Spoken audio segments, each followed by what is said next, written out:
Hello दोस्तों, मैं सुमित्रा यादव। आज मैं एक दहेज गारी गीत लेकर आई हूँ। इसको जरूर सुनना। चैनल को लाइक सब्सक्राइब जरूर करना। कमेंट करके बताना गीत कैसा लगा। मेरे चैनल का नाम है सुमित्रा सोहर 001। नए जमाने की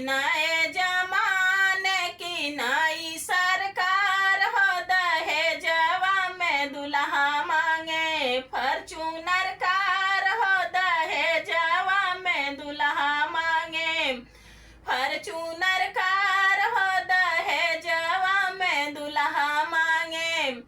पहली फरमाइश सवन कर पढ़ी लिखी बीबी, पहली फरमाइश सवन कर पढ़ी लिखी बीबी, दूसरी फरमाइश सवन कर रंगीन टीवी, दूसरी फरमाइश सवन कर रंगीन टीवी। दुल्हा के भाई मांगे बीसीआर हो, दहेजवा में दुल्हा मांगे फॉर्च्यूनर कार हो, दहेजवा में दुल्हा मांगे फॉर्च्यूनर कार हो, दहेजवा में दुल्हा मांगे। इधर उधर कमी कौन लौकेला, इधर उधर कमी कौन लौकेला।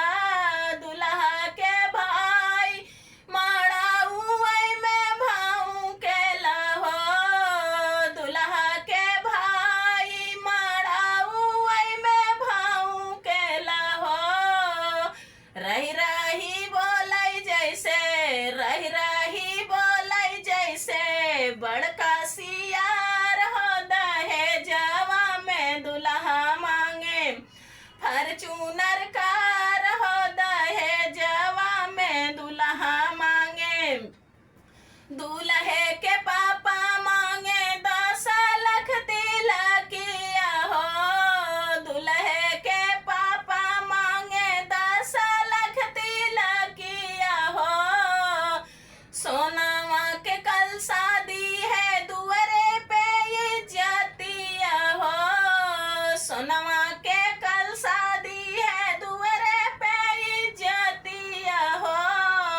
मांगे ले तिलकिया में, मांगे ले तिलकिया में सोनावा के थार हो, दहेजवा में दुल्हा मांगे फॉर्च्यूनर कार हो, दहेजवा में दुल्हा मांगे।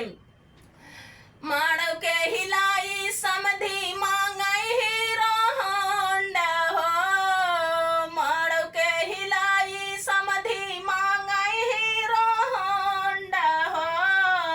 दुअरे पे आड़े जैसे काशी का पांडा हो, दुअरे पे आड़े जैसे काशी का पांडा हो।